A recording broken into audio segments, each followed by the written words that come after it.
Roma, finales del siglo VI a.C.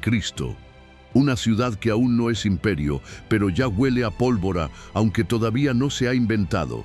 En las calles, la tensión se palpa como el polvo seco sobre el foro.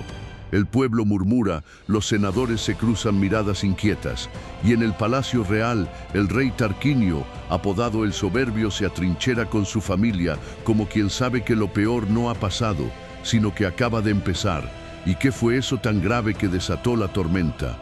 ¿Una guerra perdida?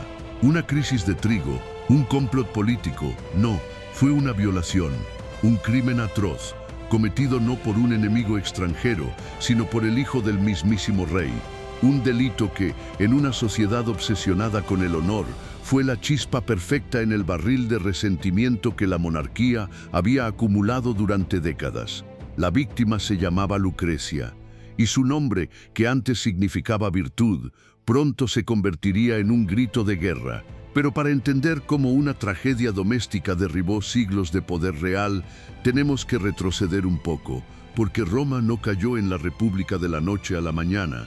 No, esto fue una olla a presión que hervía desde hacía tiempo, y cuando estalló, no dejó títere con cabeza. Lo interesante, lo verdaderamente romano, es cómo el pueblo decidió que una mujer violada y luego suicida se convirtiera en el símbolo de una revolución. Porque en Roma, la dignidad se medía con cuchillo y la justicia con sangre. Así que esta historia no es solo sobre una víctima, es sobre un sistema podrido, una familia real corrupta hasta el tuétano y una ciudad que, empujada por la rabia y la vergüenza, decidió reinventarse. Y pensar que todo empezó por un crimen que el poder quiso tapar, como quien borra comentarios incómodos para no perder el trono. Pero ya sabemos cómo acaba eso, con el pueblo ardiendo, la corona rodando y los dioses mirando desde arriba, con una ceja levantada. Así que si esta historia te está pareciendo tan inquietante como familiar, haz lo que los romanos hicieron cuando se cansaron del abuso. Levanta la voz, dale like, comenta, comparte, o Tarquinio volverá y te quitará el wifi. Para entender por qué la violación de Lucrecia no fue solo un escándalo, sino el último clavo en el ataúd de la monarquía romana, hay que mirar de cerca al hombre que estaba en el trono, Lucio Tarquinio, llamado con toda justicia el Soberbio. Y no, el apodo no era un simple chisme de la plaza, era una descripción bastante literal. Tarquinio no fue elegido rey, fue autoimpuesto. Usurpó el trono tras asesinar a su suegro, Servio Tulio, arrojándolo escaleras abajo del Senado, mientras su esposa, sí, su propia esposa e hija del asesinado, miraba sin pestañear. Desde entonces, Tarquinio gobernó como le vino en gana, sin consejo, sin senado, sin ley. Gobernó por decreto y por miedo, eliminó a todo el que le hiciera sombra, y sustituyó el diálogo político por una herramienta muy romana, el hacha del verdugo. La gente lo obedecía, sí, pero por terror, no por respeto. Y mientras tanto los romanos, los verdaderos, los que sudaban en el campo, los que morían en las guerras, empezaban a preguntarse para qué demonios necesitaban un rey que no los representaba, que no los protegía y que ni siquiera los escuchaba. Pero la historia se pone todavía más turbia. Tarquinio tenía varios hijos, y entre ellos uno que heredó lo peor de su padre, Sexto Tarquinio. Arrogante, cruel, impune, un tipo al que nadie se atrevía a contradecir, no porque tuviera ideas brillantes, sino porque era capaz de matar por una mala cara. Roma, para entonces, ya era un reino más grande de lo que había sido nunca, pero también más desigual. La nobleza acumulaba poder y tierras, mientras el pueblo llano apenas podía respirar. Y en este caldo de cultivo, opresión arriba, miseria abajo y una dinastía real podrida en el centro, bastaba una chispa para incendiarlo todo. Esa chispa llegó una noche, una de esas veladas entre soldados romanos que, tras unas copas, empiezan a discutir sobre quién tiene la esposa más virtuosa. Y ahí es donde aparece por primera vez Lucrecia, no como víctima, no todavía, sino como modelo de virtud, de castidad, de dignidad romana. Sexto Tarquinio, al oír hablar de ella, no sintió respeto, sintió deseo. Y no el tipo de deseo que busca amor, sino el que busca poder, el que no tolera que algo puro exista fuera de su control. Y así comenzó la caída, no del rey, no aún, pero sí del velo que cubría la podredumbre del trono. Lucrecia, un nombre que ha atravesado siglos cargado de peso simbólico. Para los antiguos romanos no era solo una mujer, era el ideal. La imagen de la virtud femenina, fiel, austera, silenciosa y sobre todo honorable. Sí, esa clase de virtud que Roma admiraba tanto y protegía tan poco. Lucrecia era hija de un noble influyente y esposa de Colatino, también patricio y militar. Era joven, respetada, discreta. Vivía en Collatia, una ciudad cercana a Roma, donde se ocupaba del hogar y tejía la lana, no por obligación, sino como acto público de virtud, porque en Roma tejer no era solo una tarea doméstica, era una declaración política. La buena esposa tejía, la esposa decente no salía, no hablaba mucho, no mostraba interés por la vida pública. Y Lucrecia, según todos los relatos, cumplía con ese ideal a la perfección. ¿Y qué ocurrió entonces? Una noche, en pleno asedio militar, un grupo de oficiales romanos, entre ellos Sexto Tarquinio y su primo Colatino, se pusieron a debatir sobre quién tenía la esposa más virtuosa. Ya sabemos cómo son estas cosas: vino, testosterona y egos del tamaño del Capitolio. La discusión se calentó hasta que alguien propuso un método muy romano para resolverla: ir de sorpresa a casa de cada una y ver qué estaban haciendo sus mujeres. Y allá que fueron, cabalgando de noche de casa en casa. Primero, en las mansiones de los nobles encontraron lo esperable: fiestas, banquetes, copas en mano, mujeres disfrutando y en esa lógica torcida, quedando mal paradas. Pero cuando llegaron a Collatia, encontraron a Lucrecia, tejiendo en silencio, rodeada de criadas, completamente vestida y centrada en su labor. Una estatua viva del ideal romano. Sexto Tarquinio la vio y algo se rompió. No fue admiración, fue otra cosa. Esa mezcla corrosiva de deseo y poder, el impulso de destruir lo que no se puede poseer sin esfuerzo, porque para alguien como él, la virtud ajena era casi una ofensa personal. Desde ese momento, Sexto ya no pudo quitársela de la cabeza, no por amor, sino por conquista, porque Lucrecia representaba algo que él, con todo su poder, no tenía ni entendía: dignidad verdadera. Y es ahí donde el relato deja de ser una simple historia de envidia y se convierte en tragedia. A veces, la historia cambia no por grandes batallas, sino por actos cobardes cometidos a puerta cerrada. Sexto Tarquinio no olvidó a Lucrecia. Su imagen, su serenidad, su virtud, lo obsesionaron como solo puede obsesionar lo que no se puede comprar, ni doblar, ni forzar, sin violencia. Y él, que estaba acostumbrado a tomar lo que quería sin consecuencias, decidió que no iba a ser la excepción. Días después de aquella visita nocturna entre soldados, Sexto apareció en Collatia, solo, sin guardias, sin armas visibles. Fue recibido como corresponde a un miembro de la familia real, con hospitalidad. Lucrecia, como buena romana, abrió las puertas de su casa, porque en Roma la hospitalidad no era solo una cortesía, era ley no escrita, parte del tejido moral de la sociedad. Sexto cenó con ella, habló con cortesía, durmió bajo su techo. Todo parecía normal, hasta que cayó la noche, y el silencio, como un presagio, llenó cada rincón de la casa. En mitad de la madrugada, Sexto entró sigilosamente en la habitación de Lucrecia. La despertó con una espada en la mano y una amenaza en los labios. Si gritas, mueres, y si no mueres, te humillo. Te mato y dejo tu cuerpo desnudo junto al de un esclavo. Dirán que fuiste adúltera, y tu honor, el de tu casa, el de tu esposo, quedará arruinado. Era una trampa perfecta, hecha a medida de una sociedad donde el honor valía más que la vida. Lucrecia, acorralada por la violencia y por la vergüenza, no tuvo elección.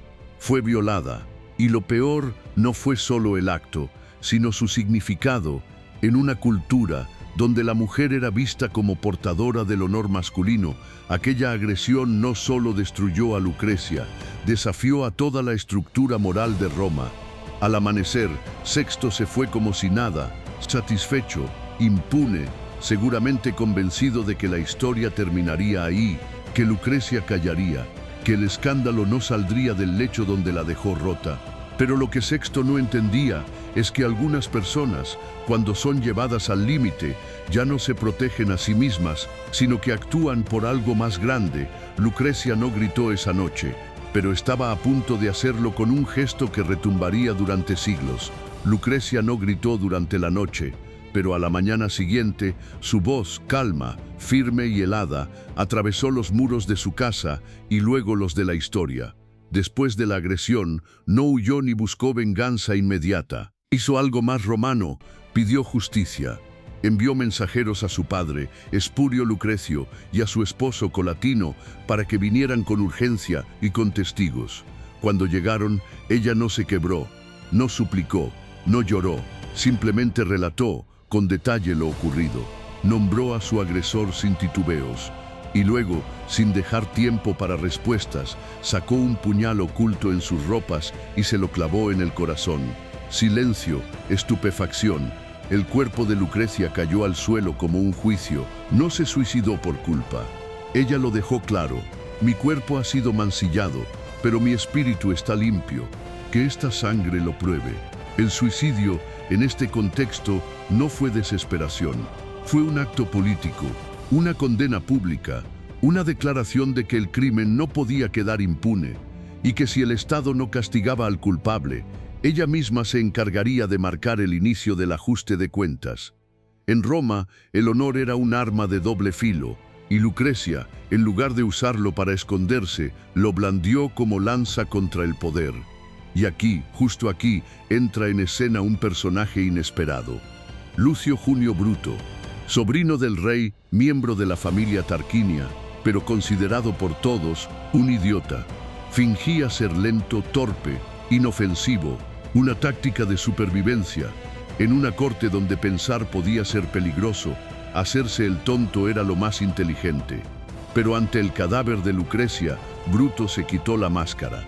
Levantó el puñal aún caliente, lo alzó ante los presentes y pronunció un juramento que no solo estremeció la sala, sino que pondría fin a toda una era. Por esta sangre inocente, juro que no habrá más reyes en Roma. Y los demás, aún temblando, lo siguieron.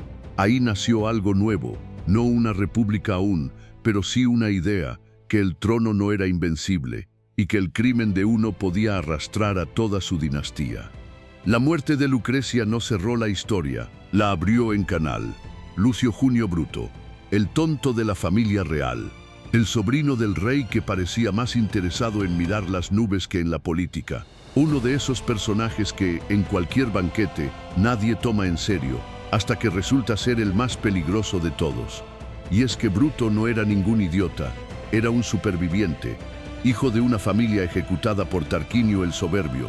Aprendió desde joven que pensar demasiado en voz alta podía ser mortal. Así que diseñó una estrategia brillante: hacerse el imbécil.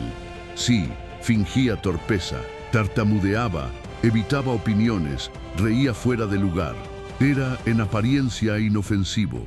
Y funcionó. Mientras otros morían por destacar, él se mantuvo vivo, esperando.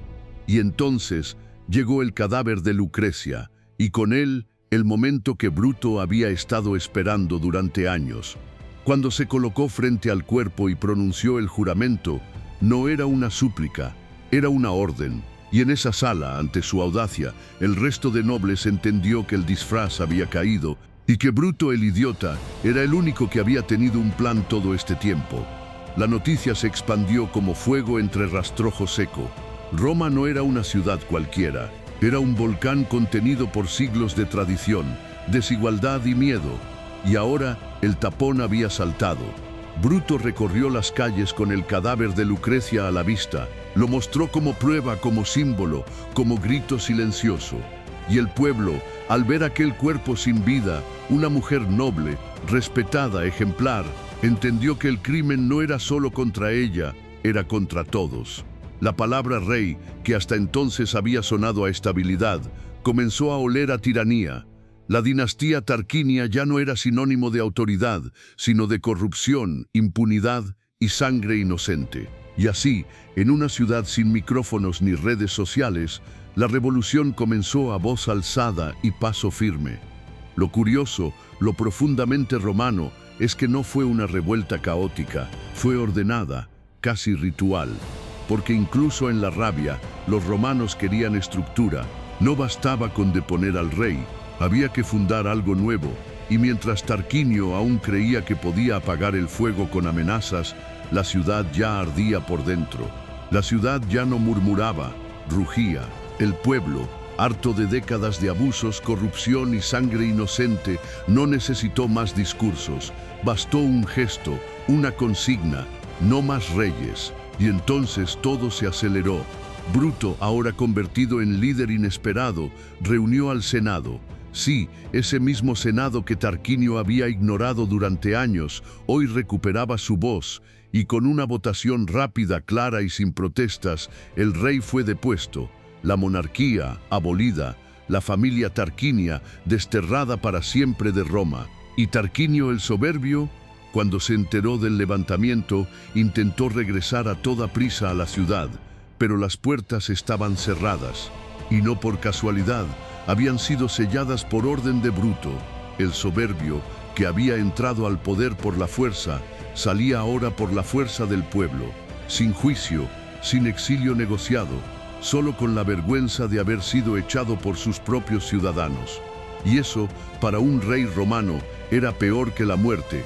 Su familia huyó, algunos hacia Etruria, otros hacia el olvido. Pero Roma, esa ciudad joven y orgullosa, acababa de hacer algo inédito, derribar un rey sin poner otro en su lugar. En su lugar se estableció un sistema nuevo, provisional al principio, pero decisivo. 2 cónsules, elegidos por el pueblo, con mandato limitado y poder compartido. Una innovación radical para la época. Y entre esos primeros cónsules, cómo no, estaba Bruto, el idiota, el hombre que había fingido no entender nada y que ahora diseñaba el futuro de Roma. Pero la historia, como bien sabemos, no deja cabos sueltos tan fácilmente, porque Tarquinio, ese viejo lobo herido, no se iba a quedar quieto. Desde el exilio empezó a tramar su regreso, con alianzas, promesas y ejércitos.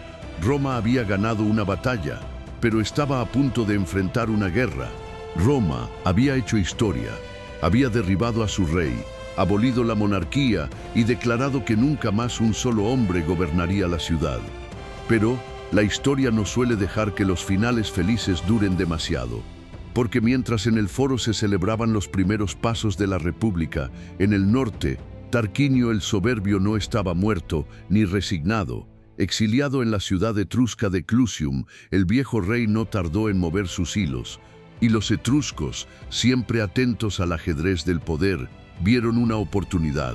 Si ayudaban a restaurar a Tarquinio, podrían ganar influencia sobre Roma o incluso dominarla. Así que lo apoyaron. Le dieron tropas, aliados, promesas, y con un nuevo ejército, Tarquinio marchó hacia Roma para reclamar lo que era suyo. La amenaza era seria. Roma aún no era una superpotencia.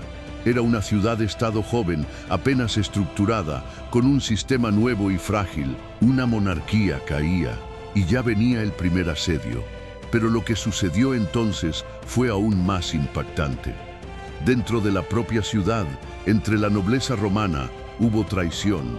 Algunos patricios, incluidos los propios hijos de Bruto, conspiraron en secreto para devolver el trono a Tarquinio. Quizá por miedo, quizá por nostalgia del poder absoluto, o simplemente porque, bueno, la historia está llena de idiotas con apellidos ilustres. Cuando Bruto descubrió la traición, no tembló. Ordenó la ejecución de sus propios hijos. Sí, el mismo hombre que juró acabar con la tiranía, eligió ser fiel a su juramento incluso por encima de la sangre.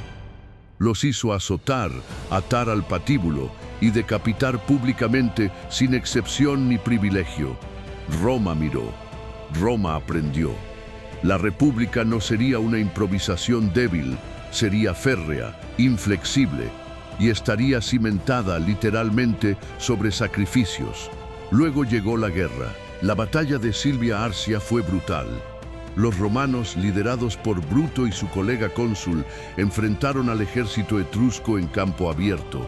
Bruto cayó en combate, Murió luchando contra Arrunte, el hijo de Tarquinio. Ambos se mataron mutuamente en un giro casi poético, como si el viejo orden y el nuevo hubieran sellado el traspaso con sangre. La victoria fue romana. Los etruscos se retiraron. Tarquinio fue derrotado, y aunque intentó otros retornos, ninguno fructificó. Su reinado, su dinastía, su mundo se había acabado. Pero la historia de Roma no terminó con la victoria. La batalla había terminado, el rey estaba derrotado, su linaje deshonrado, y Roma, por primera vez en su historia, era libre. Pero no confundamos libertad con improvisación. Los romanos no solo derribaron un trono, construyeron una idea. Lo primero fue establecer que jamás volvería a haber un rey. Nunca más. Y lo dejaron bien claro, no solo en palabras, sino en leyes. Se creó el sistema republicano, con una estructura cuidadosamente diseñada para que ningún hombre, por poderoso que fuera, pudiera concentrar todo el poder. 2 cónsules, un mandato de solo un año, con poderes iguales y capacidad de veto mutuo. Así, si uno intentaba pasarse de listo, el otro podía detenerlo. Una especie de equilibrio romano, a la fuerza. Y si eso no funcionaba, siempre estaba el buen recurso de la espada. El Senado, que bajo Tarquinio había sido una figura decorativa, volvió a tener peso. Las decisiones se debatían, se votaban, se discutían, a veces con palabras, a veces con puñales, pero más allá de la política, lo importante era el juramento moral que nació de toda esta tragedia. Roma no tendría más reyes. El solo hecho de llamarse Rex, rey en latín, se volvió ofensivo. El odio a la monarquía se convirtió en principio fundacional, como si el fantasma de Tarquinio aún rondara por el foro. Y ese trauma colectivo se mantuvo durante siglos, incluso cuando más adelante la república se volviera desigual, corrupta o injusta. Los romanos preferían el caos del Senado antes que el retorno de una corona. Lucrecia, Bruto, la rebelión no fueron solo episodios del pasado, fueron convertidos en mito nacional. Se contaban en las escuelas, se esculpían en mármol, se invocaban en los debates. La república era, antes que una forma de gobierno, una promesa que Roma pertenecería a los romanos. Pero ya sabes cómo es la historia. Las promesas, incluso las sagradas, tienden a desgastarse. El poder encuentra siempre nuevas formas de concentrarse. Y el pueblo a veces olvida.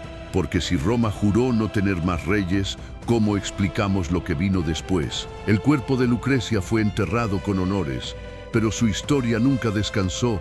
Fue contada, esculpida, citada, invocada, convertida en mito fundacional, en ejemplo moral, en advertencia política. La mujer virtuosa que eligió morir para denunciar un crimen se convirtió en el símbolo de una ciudad que eligió no callar. Pero no todo símbolo es justo, ni todo honor es suficiente. Lucrecia murió sin ver justicia, murió para que otros reaccionaran, para que el crimen no se olvidara, y como suele pasar en la historia, su tragedia fue transformada en bandera por hombres. Bruto, el astuto, el que juró vengarla, se convirtió en héroe cívico. El Senado, el mismo que había mirado hacia otro lado durante el reinado de Tarquinio, ahora se pintaba como defensor de la libertad. Y Roma, que tanto hablaba del honor femenino, siguió siendo una ciudad de hombres, gobernada por hombres y escrita por hombres, porque aunque la república trajo nuevas instituciones, el lugar de la mujer romana no cambió demasiado. Seguía sin voz política, seguía siendo custodia del honor, pero sin poder para defenderlo. Aún así, la historia de Lucrecia sobrevivió, como símbolo del límite, como recordatorio de lo que ocurre cuando el poder se vuelve impune y de lo que puede despertar cuando la dignidad es pisoteada. La república se mantuvo durante siglos, con altibajos, con guerras civiles, con reformas y traiciones, pero el juramento seguía ahí, no más reyes, nunca más, hasta que llegó Julio César. Carismático, brillante, amado por el pueblo, general victorioso, reformador audaz, y sin llamarse rey, se comportó como tal, acumuló cargos, extendió su mandato, desoyó al Senado y al final le dieron la misma medicina que Roma siempre había reservado para los que se creían inmortales, el puñal, ironía, tal vez. Bruto, descendiente de aquel primer Bruto que juró acabar con los reyes, fue uno de los asesinos de César. La historia, como siempre, cerró el círculo con sangre. Y así aprendemos que en Roma nada se olvida del todo, que los juramentos pesan y que los símbolos como el de Lucrecia siguen doliendo siglos después.